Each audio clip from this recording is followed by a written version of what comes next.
Hello and welcome to the WDW Fan Zone Show. I am Stuart Sternberg. I'm joined by Darlene Nagy, and later on, John Maloney and Kurt will be joining us as well. And tonight we're going to discuss the Genie Plus, 2 p.m. park hopping, as well as the incentives to stay on property. But speaking of incentives, the incentives to go on a Walt Disney World vacation become much easier when you go through the very best travel planner you can find on the planet Earth. And that I am talking about, of course, is Mouse Fan Travel. Mouse Fan Travel is the absolute most exemplifying travel planner you'll find anywhere. I don't care who you've used, how often you've used them. You haven't used anyone as good as Mouse Fan Travel. They save you money before, during, and after your trip if a better deal comes along. That's how good they are.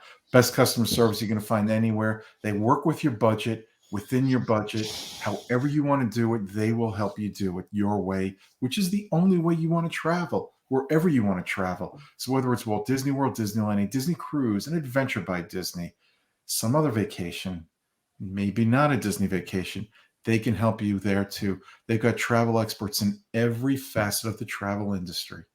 So, how do you find out more about Mouse Fan Travel? Go to your computer, pull out your keyboard, type in www.mousefantravel.com. That is www.mousefantravel.com. And please let them know WDW Fan Zone sent you. Welcome, John. Welcome, Darlene. I snuck in at the last minute. Yeah, we've been having a lot of technical difficulties lately. Apparently, the show is only showing up on TalkShoe, which is where the platform we do the show from, and YouTube, because I am manually uploading it to YouTube. But we've been having issues since episode 315 getting on Apple and iHeart and any place else that it was normally fitting into. They're supposed to be going to a new platform and portal. TalkShoe on Friday. Let's see how that works. If that corrects the issues, I'm hoping it will. If not, well, we'll see what happens. So anyway, we're doing we did our first show before, which was our news and event show, and now we're doing our second show because of scheduling difficulties I had later in the week. So we're getting that in now. And let's talk a little bit. Where do you want to start? We can start with Genie Plus, the 2 p.m. park hop, or my favorite, incentives to stay on property. Or should I say lack thereof? But I don't mean that in a bad, negative way for Disney. I really don't. And, as we talk, I'll explain. So over the years, or should I say, since Disney announced that they were going to be taking away Magical Express, we've seen a number of the incentives to keep people on property disappear, including the early morning magic hours, the after nighttime magic hours. They've been whittled down to a half hour for guests staying at Disney resorts. There is no more Magical Express now. Now you have to pay your own way to get to the parks. So there really isn't much incentive to stay on property anymore. But I have a theory as to why all this happened. But I'll wait to keep my theory. I'll keep my theory to myself until you guys speak, because you might have the same thoughts. So Darlene, why don't we start with you?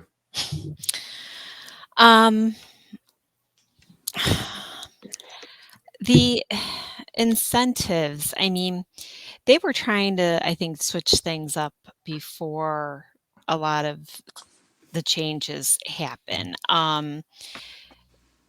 I loved it when we used to go years ago and we could get an extra hour or two at the end of the evening to extend our time. Now they're doing it where it's, a half hour in the morning, and then the DVC or the deluxe resorts get that timing, and it's kind of like, I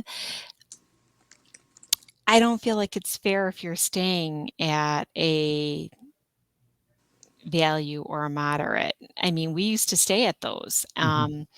I do have DVC now, and we've stayed at those, and it's just, crazy because I feel like those people that pay as much money as they are for those resorts too should have some options. Right. It's not just, it's not just the people who can afford to stay at the better resorts that they're catering to. It should be people that might have spent their life savings to go to Right, and that's what their I'm one and only trip to thinking. Disney World. Yeah, it could be their one and only trip to Disney. Yeah. A lot of people I was at the park, and somebody was standing in line. I think it was at Starbucks, and I heard them saying behind. I don't know if you heard them. You were with me. I wasn't paying Um, attention. the parents behind said, "So how are we gonna change this? What are we gonna do for, her birthday next year? Mhm. This year we had Walt Disney World. Last year we had Disneyland. The year before that we did Universal." It's see, they're doing one park at a time. Disney Cruise. Well, I don't remember if they mentioned a cruise at all. Mhm. So, but, it's just those are the those are the people that, can only do maybe one trip, Yeah. to make it even. Maybe they had a son that liked the stuff at the other park. You never Could know. be. That could be. They How might about you, wanna go to John? that SeaWorld too. Yeah. How about you, John? Any thoughts on this? Well, I do have thoughts, and there's no doubt that some of the incentives are gone. As Darlene said, there is still a half an hour in the morning, and for Mhm. certain guests, there is still an hour in the evening, and so that's not the same incentive maybe as there used to be, but it's still a reason to stay in one of the Disney. A half an hour in the morning can buy you a good head start on the other guests. So you don't have to stay in the deluxe to be able to take advantage of that. You can stay in the moderates, and you can also stay at the value resorts. So you do have options for which one you choose. And one of the things that I think it's not something that saves you in your wallet, but it's the fact that your entire experience is surrounded by Disney, and that's if you stay at the resort. So you get the theming, you get the service, you get the cast members, and you get that feel. And you have to make a choice as to whether it's worth the cost of doing so, but you can stay Mhm. immersed in the Disney bubble, as it's been called, or in that more seamless Disney experience. But and a couple of things I think go along with that, which at present are things like being able to take a break much more easily midday and be able to go back to your resort, especially if you're staying at a resort that is near the park that you're visiting that day. But Mhm. even if it's not directly near that park, getting around the Disney property on Disney transportation is easier than having to go the whole way off property. You know firsthand what traffic can be like Yep. around the Central Absolutely. Florida area, and even as close Yep. as you live, it can take you if you go out of the park, it could take you 45 minutes to get out, and then another 45 minutes to get back in. Mhm. So You can. it's not, and there's not all of the off-site resorts are as far as you live, but the traffic can be a challenge. Yep. Yep. Disney does offer a lot of types of transportation. They offer not only buses, but depending on where you're staying, there's the Skyliner, which goes not just to deluxe areas, but it also goes to moderate as well as to value resorts on Disney property. There's also the boats, friendship boats, and otherwise the resort boats, and certainly the monorail. So the transportation, and not that sometimes you've got to wait for a monorail, or you have to wait for a ferry, or you have to wait for a bus or whatever. Mhm. The transportation on Disney you don't have to worry about it. You don't have to drive yourself.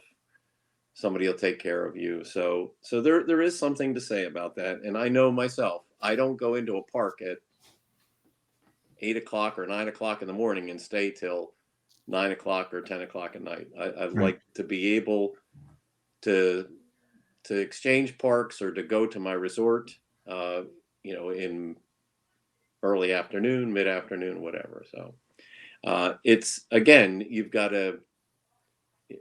There could be some trade-offs to it. It might cost you certainly more to stay at a Disney property, but being in that bubble, having the transportation taken care of for you, is something that I personally like. I'm a DVC member, so it makes it easier for me. But I do like not having to travel off property and then. Mhm. Yeah. I have a different theory I agree with you, John, for the most part.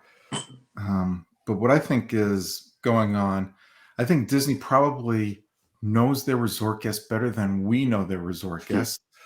And I think what they will, and I think one of the reasons Magical Express went away, I don't believe it was solely cost cutting. I think they found that guests that were using it were still taking an Uber to go to Universal or to SeaWorld or some other place, not spending all their time in the parks. So I think they felt, hey, you know what? We're paying all these thousands and thousands of dollars for this service, and yet to keep our guests here, but they're not all staying here all the time. And I think there's a good percentage that probably was traveling to other places outside of Disney World. And I think that's one of the reasons we've seen Magical Express go away. I think the other reason is cost saving, but I don't think it was solely based on cost saving. I think, where was I going with this? What was I saying? Oh yeah, about I think the half hour before and after. I think we'll see it expand in time. I think right now they're having staffing issues. It's the pandemic beat the you know what out of everybody. So it's going to take time for that to come back. And I don't think they're doing it to punish any guests or to cut back from guest resort fund. I think it's going to take a couple more years, maybe a few more years to get back to where they want to be. Yes, the parks are incredibly crowded now. It's Christmas every day in the parks in terms of the number of guests that are there. But I think that's partly because the parks were empty for quite so long, or they were closed for a period of time. And it's taking time for people to get back and get into the swing of things and resume a normal life. Are they there yet? Are we there yet completely? I don't think so. I think we're on our way. But there is a lot to do if you're staying. I'll tell you, when we used to stay on property, we were going nowhere. We were using the transportation. It was Disney or bust for us. One of the big things with the buses on Disney is I'm hoping that they don't go back to the same sardine can. I don't know. I mean, because the thing is that people get claustrophobic. Not everybody's claustrophobic, but there are people that get claustrophobic when there's like people standing on top of you, practically sitting on your lap. Yeah, but you know what? I think that's just not right. Disney World's not the right place for you. It's just, I mean, I'm sorry, it's not. I mean, it's a bus. It's not. But you could get that anywhere in Disney World. You can get it on a monorail. You can get it on the boats. Yeah, this You is can have true. people all over. If you have a mask, and I do, I put it on if I don't feel comfortable. No, well, this is like I was talking about before. I'm hoping it doesn't get like that again. Well, I'll tell you, before I wish I had a mask because Right. I think it is going to. The buses are going to get just as full again. Yep. But I think we all know that's coming. I mean, there are so many guests at even at the resorts in Disney World. The buses are going to be full again. I don't like it either because I almost never get to sit down on a bus. I'm almost always standing up. Mm-hmm. But it is what it is. Yeah. Yeah, Kurt is trying to sign in. He's having a little difficulty, as we did, John. Tell him the same thing that you guys and I did.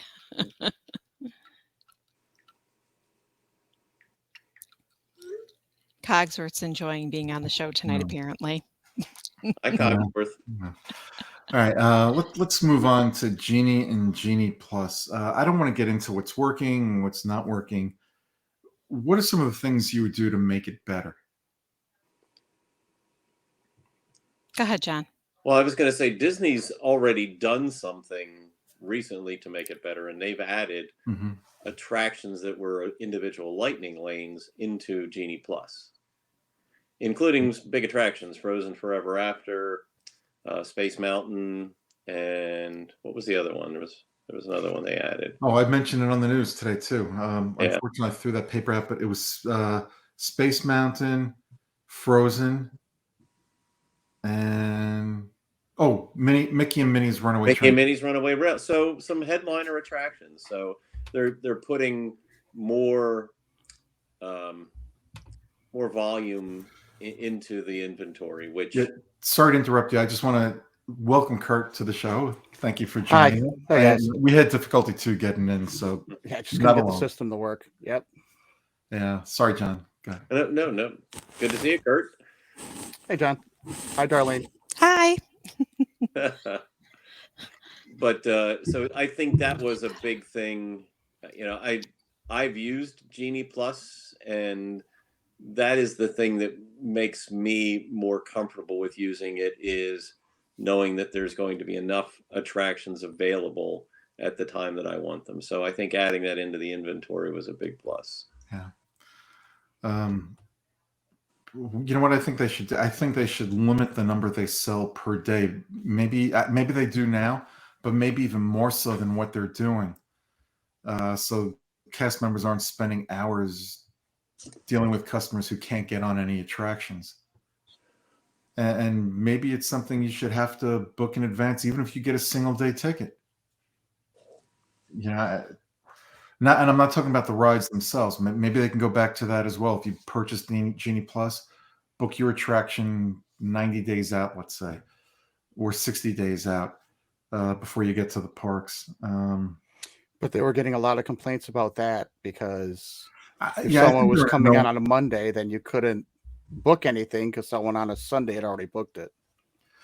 Yeah, I think you're going to get a lot. You're going to get a lot of complaints no matter what you do, but they have to find what works best for the guests overall, and I think they're trying to work that out now. And I think it's taking a lot longer than they expected it to, or will take a lot longer than they expected it to. But I think they'll get there at some point. I think, John, you brought up some really good points on what to do and how to do it, especially coming from someone who hasn't used it yet and probably won't, but for different reasons. Well, if I were an annual pass holder that lived nearby, I would not use it very often, but somebody that comes down, if I'm lucky to come down twice a year, especially if I have a shorter trip of 3 or 4 days, it's worth it to me to have easier access to attractions. I don't like waiting in line for 45 minutes or an hour, especially if I'm only there for a shorter trip. I like having the option to pay a little extra and get more attractions in with less effort, which is what it does for me. Now, has it worked overall for you, where if you, let's say, you're told initially, hey, 12 o'clock is your time to return to Rise of the Resistance, or have you found that it keeps getting pushed back further in the day where it interferes with the dining reservation? So it's like anything else. You still have to make choices. I'm fortunate to have been to Magic Kingdom, Hollywood Studios, Animal Kingdom, and Epcot so many times that I don't have to get on every attraction every time. If I was trying to get to 75% of the attractions, it would be difficult. But what I pick and choose. So I look to see what's available next, and what fits best with what we would like to do at that time, Mhm. without it being too far in the future. And and you have to adjust and adapt to it, and then pick those things. So if I can get something that's going to be in 20 minutes, and may not have been my first choice, but it was my second choice, I'll go with that. And so to try to get in more attractions than, oh, it's going to be an hour and a half till the next one, and then after that, then I've got to, well, how far out is the one after that going to be? So you have to make some personal choices. I'm playing devil's advocate here. What do you tell the person who the sole purpose of them coming to Disney's Hollywood Studios is to get on Rise of the Resistance, and they get an 11 a.m. that turns into a 4 p.m. and that 4 p.m. is no good because now they've got dining reservations? Well, so when you say that, are you talking about if the attraction went down? Why did it get bumped back? We know the attraction does go down periodically. We do know that. But I'm talking about the guest who's not understanding of what happens in the parks on a daily basis, and they came there for that attraction. It's that one day in that park, they have to be on that attraction. Well, then I would say get individual lightning lane. There's no choice. That's not even a question as far as I'm concerned. If that is your goal, then you want to do what is going to get you to that goal. And individual lightning lane is the thing that's going to do it for you. Absolutely, yes. I agree. Isn't that the only way you can book it anyways? It's not on Disney Plus. It is now. No, is it on or Genie Plus now? Regular? It's not on Genie Plus, but you can do standby. Well, right. Okay. Right. Standby or lightning lane. Yeah, and if you're going there, and I'll tell you, if you're going there, and that's the purpose you're going, and that was just an example, but if that's the purpose you're going, and it's a lightning lane attraction, get the darn lightning lane. Make sure you get on. Well, right. So what you can do is you can compare how long would it take you to stand in line if you had to do the standby, and then how many minutes or hours or whatever is that going to be, and then look at what you paid to be in the park for that day and break it down and see, well, how much of your ticket did you lose by standing in line versus how much did it cost to buy the individual lightning lane. Yeah. Now, well, let me ask this question before we get around to everybody else. Do you guys think Disney can do anything to improve it the way it is right now? I know the short answer is yes, but do you have anything that you would, if Disney came to you and asked you for advice, is there any advice you would give Disney on how to improve it right now? Go back to fast passes. Make it free. Yeah. Well, that's not going to happen. I think that system worked perfectly fine. But did it? We're seeing crowds now that we haven't seen in years in the park. So would it be able to handle the crowds that are It did before. It did before. It did before. The complaints I had before were the people that played the system. They'd go, like, if you were a Disney Vacation Club member, I'd hear people talk about it in the forums.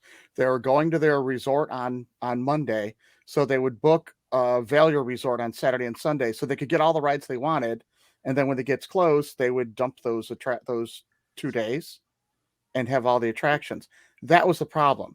You can't, because they need something that breaks that system.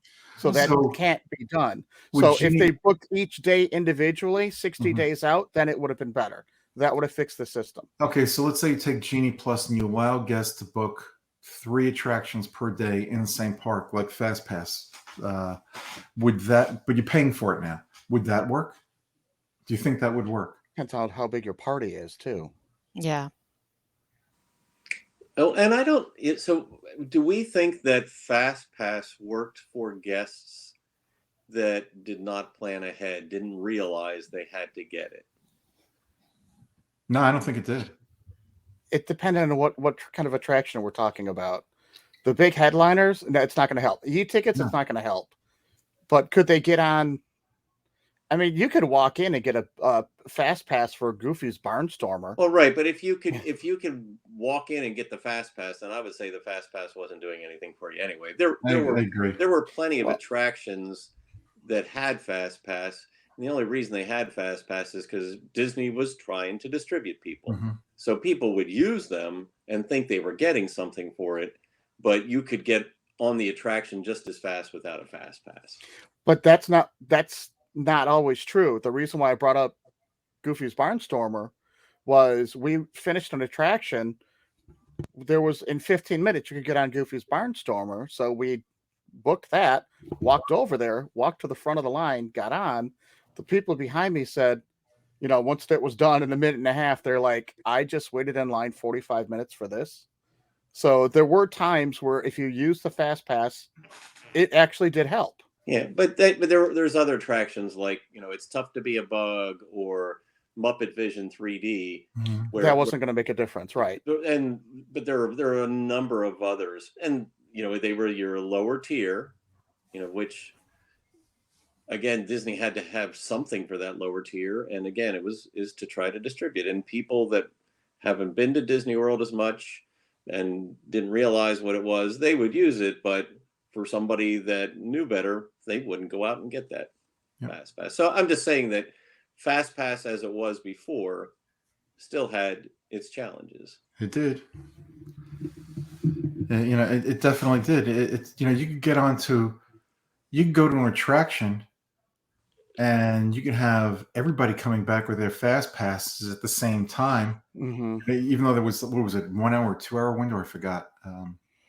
There was a 1 hour window. But if they all came at the same time and you're on the standby line, even though the standby line is not that long and they're letting everybody in who has a Fast Pass, you could wind up waiting there a lot longer than expected. Well, at the same time, if they're letting people in from the standby line, the people with the Fast Passes who expect to get on right away are staying there waiting.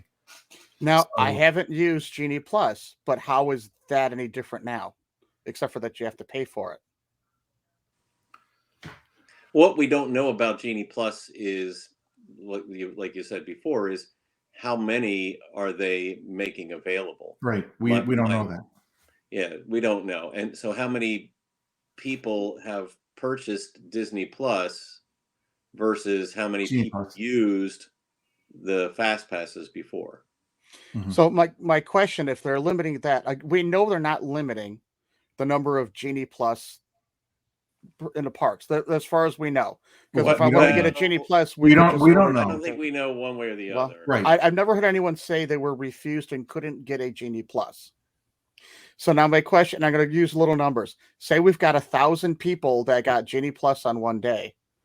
Are they limited? Only 500 people can then get a Genie Plus for Pirates of the Caribbean? In which case, if that was the only thing that I was looking for, now I went to another attraction and I couldn't get it, and another attraction and I couldn't get it. I could see where people would be upset. Why did you just take up my $15 per person? So for me, that would be $60. Why did we pay $60 to get on? Yes, it might be a Genie Plus attraction, but it also could be like what we consider like a lower tier attraction. So that's why I said at the top, I think the way, and I could be wrong, because like I said, I have not used it yet. But if, let's say, and I'll explain a little further from what I said earlier, if they allowed resort guests 60 days out or 90 days out to book 3 attractions per day that are purchasing Genie Plus, they have to buy it in advance, book 3 attractions in the same park at that time, and they give them a range of time for each attraction. If they could keep it to that time and let the other guests that might purchase it later on, let them move around, but keep the first come, first serve, get that time slot. But that kind of ruins what they're trying to do with Genie, which is trying to keep the crowds moving. And it's not a simple answer. It's more dynamic, which is the way Max Pass was in Disneyland. Yep. You had to go on an attraction first and then see what was available next, which is the way it's. I love Max Pass. So you're not booking. If you're booking 3 ahead of time, that's kind of defeating that purpose. That's a change in the nature of how Genie Plus is working. Right. It could certainly be an incentive to stay on property, but it is definitely changing that dynamic quite a bit. The 60-day out idea, I would be on board for that. And again, a lot of people will be upset about this because it takes too much effort. If it was 60 days out each day, 60 days out on this day, 60 days out on the next day, 60 days out on the next day. Yeah, no, not 60 days out from the day you arrive, you can book your entire time. That That I don't agree with. Even if it was like the day before, if you have it, then the night before at such and such time, you can start booking what an attraction, the number one attraction you want to go on the next day. So yeah, well, would it work 60 days out if you could only book one attraction, not 3?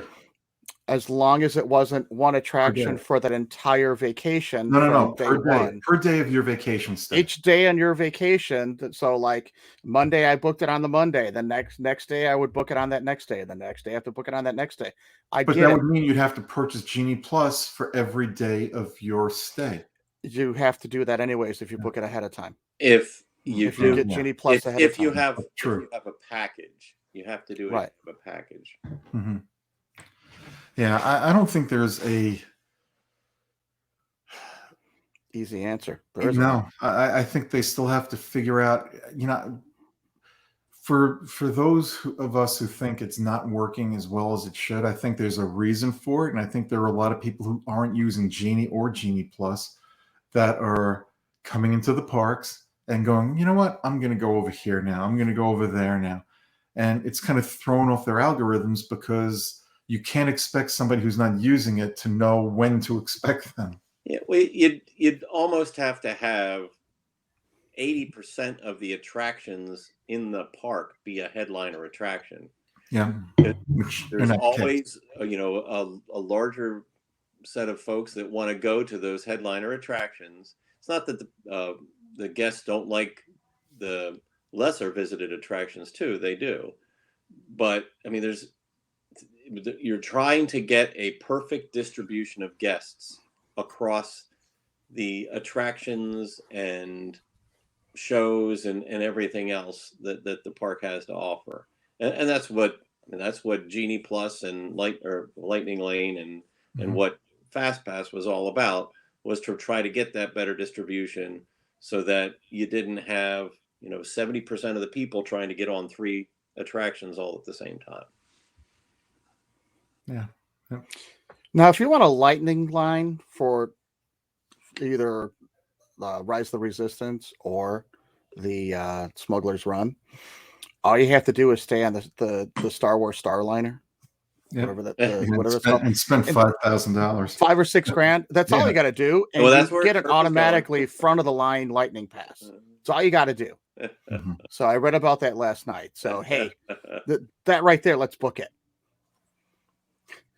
Yeah, but you know what? There aren't that many guests per time per stay, so it's minuscule percentage wise with what it's going to take up in terms of the ride. Correct. But there are a lot of people. You know what? There are a lot of people. Many of us are here who cannot afford the Star Wars resort. Not happening. You have to really, really like. My kids love Star Wars, but they don't want to interact within the Star Wars land. They just don't want to do it. They don't want to cosplay, because I went through there alone and I started analyzing some of the stuff. I'm like, this is kind of neat. And I tried getting one of my kids involved, and he's like, yeah, I just don't feel like doing that. Then you really don't want to ride on that. You don't want to go to that resort, because you really have to interact. That's the whole purpose of it. That's not how it's positioned. Absolutely. Yeah. I think my husband would love to do it, but the amount of money it costs is just not in our picture right now. You have to compare. If I was going to spend $4,000 to $5,000 for 2 people for 2 days, would I spend it going on the Galactic Star Cruiser, or would I spend it somewhere else on a Disney cruise or some other trip? Right. So I think that's what it comes down to is, if you were going to spend that much money, how would you spend it? Right. Mm-hmm.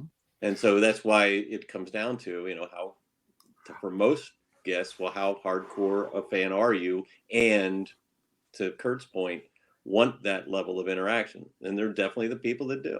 Yep, there are. Oh, yeah. And I think you'll see people that will come to Disney World for a longer vacation. They'll take 2 days out of their trip to go to the Star Wars resort, and then spend the rest of their time at another resort on property. All-Star Sports. Yeah. The rest of the money's Well, gone. so Howard, we've been the talking Howard about Johnsons. distribution. That's Yeah. income distribution. There you go. Yeah. Yeah, Darlene, did you have any thoughts on Genie Plus on what Disney could do to make it work better for guests that are coming without complaining about it? I just talked to a friend of ours who's normally on our news show, Jessica. Her brother is going to use it. She asked me if I've used it, if I've purchased it, and I said no. The only thing I've done is the free look at the Genie Plus to see what was available and stuff. For me, I mean, when I seen what the standby lines were, it made me, decide that I just wanted to walk around the park that day that I was there. It was a very busy time, so I need to get into the park on a day that it's not going to be so busy. I'm going to Hollywood Studios on Thursday, so I'll take a look at the free version again. I don't plan on paying for the version right now. I might do it one day with somebody, say even you, Stuart, to do a research thing. So I wouldn't even do it that way. If I were there with one of my kids and they're there one day and that's it, and they're leaving, and I'm with them, I would feel compelled to buy it so they can get on more attractions. But for myself, I just wouldn't. I know. I don't That's have the the thing, 'cause need. we live But down remember, right? here. But Yeah, but there are so many more people who come here that don't live here, and you right. have to look at it from their perspective, not your own. I Um, have a feeling that my friend, Dan and Karen's, son might use it while he's here, and he's here now, so let me see what he says because I think they were gonna buy it. okay, but is there anything? So you don't think you know enough to I make don't. any? Yeah. I can't comment on it, no. Yeah, I can only go by things I've heard from other people, and from what I've heard from other people, and it's an evolving response. Mhm. Should they try maybe allowing guests staying on resorts, like Kurt had mentioned? Let them book one attraction per day for each day of their stay, Right. 60 days out, so they're guaranteed to get on one attraction in that park of their choosing. Right. I think that might be a good thing to try. Would it work? I don't know. They're I not all going to just don't know. choose. They're not all going to choose Smuggler's Run. Something like that would spread it out because you got your Runaway Train fans, you've got your Rock and Roller Coaster. Rock and Roller Coaster fans, so your Thrill Tower Ride Terror. fans, Tower Terror. You've got Toy Story Midway Mania. You're even going to have some people will be like, "Oh, I'll go on the alien saucers." I don't know why, but that's what they would book. So that would spread people out better than, and then you'd know where people were going to be whenever at whatever time. So yeah, they'd have to work that into their algorithms, and everything is based on analytics now. Everything. The other thing would be good if you were doing it on like that day. It might be nice to know if you could, before you purchased it, will I be able to get on attraction A, B, C, or D? Because there's going to be people that are walking at the park at 10 o'clock in the morning, purchase it and be like, okay, everything I wanted to get on now is completely sold out. I can't get on it. Because if you're staying in park, my understanding is you could book at least the one at 7 o'clock in the morning. Yeah, you can. So spring break, I'm thinking, because it's right around the corner, that means those are going to be gone really fast. Mm-hmm. Right. My experience is you do have lots of options and you can get on several attractions in a day. Now, there are, certainly the more popular rides tend to be further and further out as the day goes. But you talked about being guaranteed on getting on one ride. If you get Disney Plus, you're going to be getting on multiple attractions. It's Genie on- Plus. Genie Plus. What did I say? Disney Disney Plus. Disney Plus. Well, you know, well, You We get all got Disney that. Plus, You're you watching can stream yourself. movies and maybe some Yeah, attractions, we're- but Yes, I was going to say we're watching Disney Plus while we're waiting in line for Genie Yeah. Plus. right. There probably are people doing that. Not I'm surprised. sure there Yeah. are. You are going to get on attractions, and you're going to get on several attractions. Hmm. You You will. may not get the exact set of attractions that you want, but there's gonna be good options, which is similar to what you would have had before with the old Fast Pass Plus. Is you had to pick and choose what you could get, and what you wanted may be gone for the time you wanted it. Mhm. So you're gonna get on attractions, and you're gonna have options. The later the time goes in the day, the attractions that are the most popular are going to be the ones that are either further out or are no longer available. Yeah, look, you know, I think Disney's probably analyzing everything we've discussed and a lot more than we haven't discussed. You know, and hopefully for those who've tried and weren't satisfied with it, hang in there. You know, Disney's going to make tweaks to it as it goes until they can. It's never going to be perfect. There's no such thing as perfect, but they're going to get it as close to perfect as they possibly can. But it's going to take time, a lot of time. So let's move on to park hopping after 2 p.m. Like it, don't like it, does it work for you? Darlene, you've done it quite a bit. I have, and I do enjoy it. Sometimes I'm ready to go to the park earlier. I could go at like noon or something, but the fact that you have to wait, we've had times that, things have changed, or we wanted to meet somebody sooner than later because, we wanted to leave or something came up and we can't go. That's the only problem I have with it. But I do enjoy that we can hop at least at 2, because before we couldn't even hop. When we didn't have that option to hop, it was quite difficult. Mhm. If you had like somebody you wanted to meet, say in Epcot at Viennapoli for dinner, you couldn't go. So this works out a lot better, that if you're in Epcot for the morning and you want to go to dinner in Magic Kingdom at Crystal Palace, you can do it now. True. Yeah. I think that's really great. Now, for John and Kurt, now you guys are traveling here. You don't live down here. You make park reservations for the parks you want to be in that day, but you decide to park hop. Would you consider using it? Have you used it? Do you enjoy doing that? Does 2 p.m. work for you guys? Or do you find that the crowds might be getting a little bit too much one way or the other? That's causing you to use it, or? Go ahead, John. Oh, I was just going to say, you just kind of figure that into, I use that to figure into my plans. Mhm. So a lot of times, for instance, I won't book Epcot. When I'm reserving the parks for my stay, I won't reserve Epcot because I know on, 1 or 2 days, I'm going to hop to Epcot in the evening. And then if it's during one of the festivals, which are pretty much year round, I can visit the food booths, or if there's, a concert going on at the American Gardens Pavilion, or I want to, go on a couple of attractions. Oh, that we do that all the time. I don't know that we ever stay in one park for an entire day. Mhm. We're always hopping, and it does dovetail with Genie Plus, and Lightning Lane, because you can use Genie Plus in multiple parks in a day. So if you go into the Magic Kingdom in the morning, you can use Genie Plus to book your next attraction there, and then if you leave at 2:00 and go to Epcot, you can use Genie Plus there or one of the other parks as well. So it all works together. Do you have to be in the park for the second park to book it? No. Okay. Nope. No, you do not. Same thing with Lightning Lane. You could make a Lightning Lane reservation at 7 a.m. for a park where you don't have a reservation.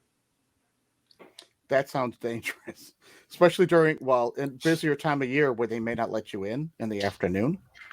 But I've already got a reservation. Why can't I go in? Yeah. So I've got a lightning lane. Why can't I go in? Well, when was the last time you were denied entrance to a park in Christmas. the afternoon? What's that? Christmas. Well, I've never been there on Christmas. I haven't either, but I know that's when they Yeah. shut you out. Right. Oh. But Like I say, you guys should have been in Magic Kingdom last Wednesday. It was like Christmas all over again. You couldn't move down Main Street. It was that crowded. Yeah. Spring breaks have started. Yeah, we found that out. Yeah. Surprise! Yes, spring breaks have we started. did. Now, we're John park hops all the time. We go down as a family. My wife and I automatically have the park hopper passes for an annual pass. My 2 kids, we buy them a 5-day pass. Well, one of them, Joy's going all day. He doesn't want to go back in the afternoon. So the 2 o'clock is fine for us because we finish our day in one park up until 2 o'clock. And then we go back and rest, do whatever, just to cool off or whatever.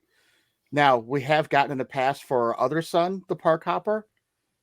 I don't know how often we really take advantage of it, though, because a lot of times we're like, well, we're only in this one park one day. Let's just go back there tonight instead of going back there again in the morning. So we don't use it very often. Now, when my wife and I went down for a 3-day trip, we ended up hitting all 4 parks by park hopping and stuff. But we also did it just as the 2 of us. And we're more in like Darlene mode where we were just walking around more than going onto attractions. So, because it was just the 2 of us down there, different scene, different situation. Then, yeah, like John said, you'd park hop over to Epcot to eat your way around the world in the afternoon. Come on, I need to gain another 10 pounds, right? And Disney needed to open up park hopping again for themselves, because otherwise they wouldn't have, enough people in Epcot spending their money at the restaurants in the evening. Exactly. If you could only stay in one park all day. Because you're always going to have some people who only go for half the day, and then they're done in the evening. They're going to go back to their resorts or whatever. Right. And if Epcot doesn't open till 11 o'clock in the morning, you're not going to have a lot of people picking that for their only park for the day. Yeah. Also true. That's true. We'll usually pick that up on the day that we're going down. So, like, if we're flying in on a Saturday or Sunday, we'll go to Epcot on the first day. If we don't hit all the attractions, okay, but we know they're going to be open a little bit later. Right. So now you guys are down there. I honestly, I haven't even started researching for my trip. Have park hours started to expand now that they're trying to get away from the pandemic stuff? Next week. I shouldn't have used that word. Yeah, next break for spring break, they're expanding. They're expanding, not necessarily because we're getting away from the pandemic. Magic Kingdom will be open until I think 11 o'clock starting Sunday. So, like, all the mask mandates in Illinois and Chicago, even, believe it or not, are pretty much gone now. So it's starting to open up the city again. Right. So it's starting to open up the city again. But I haven't noticed. I mean, it just happened this week.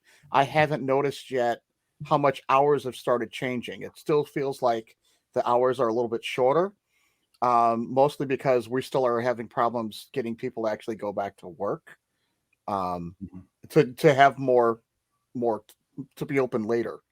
So it's and I think some places have found with less people there, they don't have to stay open as late. And it's basically a wash as far as, how much money they're making to stay open late versus how much money they're with less people working there and closing a little bit earlier. So I just didn't know what Disney was doing, because I would think I'd rather go late, go later. We'll go really early, take the break, and then go later again if I can. Yeah, I think you'll see them expand the hours now for spring break. You'll see it again for Easter. And I think after that, as we get closer to the summer, they'll have to take a look at how are we doing overall? Are we in an endemic situation now, or have we moved away from the pandemic? That's a decision I think they'll make just before the summertime. So looking forward, so this week Magic Kingdom's going to be, starting March 6th, Magic Kingdom be open 9 to 11 p.m., but then the following week it's going to be 9 to 10. Mhm. And then the 20th, when our county is off on spring break, it's going to be 9 to 9. So I'm not sure what the significance is of opening it this upcoming week, next week, for the extended hours. There must be a large number of places, counties, states, cities, or however you want to look at it, that are on spring break.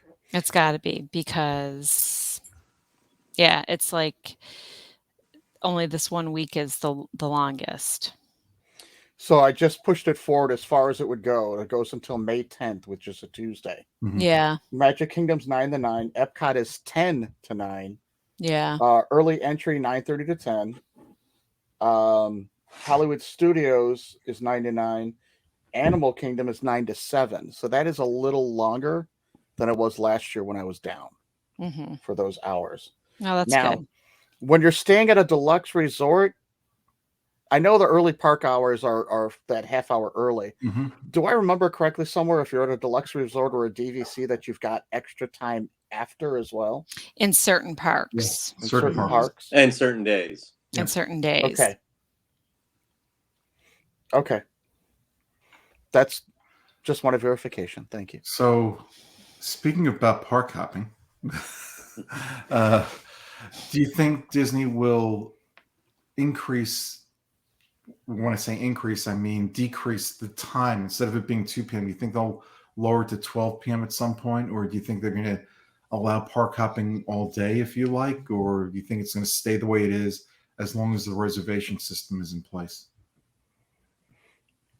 I see it staying the way it is right now, because then they don't have to guess how many people are going to just show up in the morning and have too many cast members there standing around twiddling their thumbs and talking to each other in a corner, not interacting with guests because there's not as many Right. guests. I think they chose 2 p.m. very strategically. I think that's the time, they're waiting for a certain number of people to leave a particular park. So you have all those employees there. So yes, we can let some more people in. Even going an hour past there, that's an 8-hour day. Yep, I agree. All right. I think that's going to do it for us. Unless anybody has anything else to add. All right. Well, I hope you guys enjoyed the show. We'll have it uploaded to YouTube soon. It'll also be on TalkShoe, and I'm hoping we'll get back on Apple Podcasts and iHeart and every place else real soon. Hopefully those issues will be corrected when they go to the new portal for TalkShoe. So until then, everybody be safe. Bye-bye. Good night, everybody.